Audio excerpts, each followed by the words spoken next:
Assalamualaikum warahmatullahi wabarakatuh. Salam Om Swastiastu, nama budaya dan salam kebajikan. Kami mahasiswa Universitas Sulawesi Barat, Fakultas Keguruan dan Ilmu Pendidikan, Prodi PGSD kelas E. Perkenalkan, nama saya Muhammad Rifki dan teman saya Suci Amelia. Dan saya atas nama Zulkifli Filia. Saya Azhara Ramadhani. Saya Suci Ramadhani.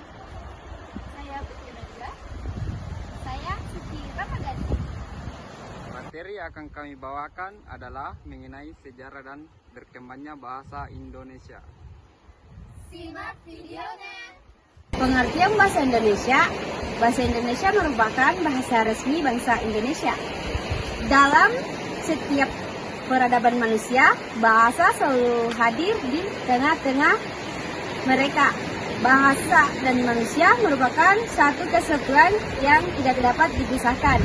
Hal ini dapat dilihat dari bagaimana bahasa bertindak sebagai suatu media yang membantu manusia dalam kehidupan sehari-hari.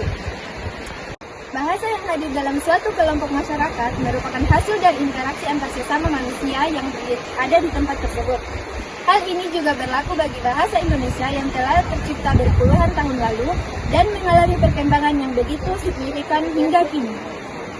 Adapun contoh bahasa Indonesia yaitu bahasa Melayu yang berasal dari Indonesia, Sumpah Pemuda, Bahasa Indonesia 1, Kongres Bahasa Indonesia 5, dan Bahasa Indonesia sebagai bahasa internasional. Adapun tujuan bahasa Indonesia yaitu untuk mempersatukan bangsa Indonesia serta menunjukkan dan memelihara rasa kesetiakawanan dan kenasionalan, membangun peradaban baru tentang Indonesia serta menjadi simbol identitas nasional. Sejarah lahir dan perkembangannya bahasa Indonesia. Bahasa Indonesia lahir pada 28 Oktober 1928. Saat para pemuda dari berbagai daerah di Indonesia berkumpul dalam perapatan pemuda dan mengucapkan Sumpah Pemuda. Dalam Sumpah Pemuda, para pemuda berikrar untuk menjunjung bahasa Indonesia sebagai bahasa persatuan. Bahasa Indonesia sebagai bahasa resmi negara.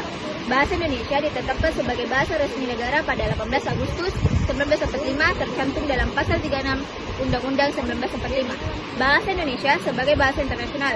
Bahasa Indonesia berkembang menjadi bahasa internasional. Hal ini dideklarasikan dalam Kongres Internasional 9 Bahasa Indonesia yang diselenggarakan di Jakarta pada 28 Oktober sampai 1 November 2018. Sejarah terbentuknya bahasa Indonesia berasal dari bahasa Melayu yang digunakan sejak abad ke-7 di kawasan Asia Tenggara. Dari penjelasan yang telah dijelaskan tadi adalah kesimpulannya yaitu bahwa bahasa Indonesia yang baik adalah bahasa Indonesia yang pemakaiannya sesuai dengan situasi dan kondisi dan memperhatikan pemakaian ragam bahasa yang serasi dengan sasarannya. Cara menggunakan bahasa Indonesia dalam kehidupan sehari-hari adalah dengan menggunakan bahasa yang sesuai dengan kaidah ejaan atau ejaan yang disempurnakan. Manfaat yang kita peroleh dari penggunaan bahasa Indonesia adalah mempermudah dalam berkomunikasi dan dapat mempermudah dalam beradaptasi di lingkungan bermasyarakat. Sekian presentasi dari kelompok kami, kurang dan lebihnya mohon dimaafkan. Assalamualaikum warahmatullahi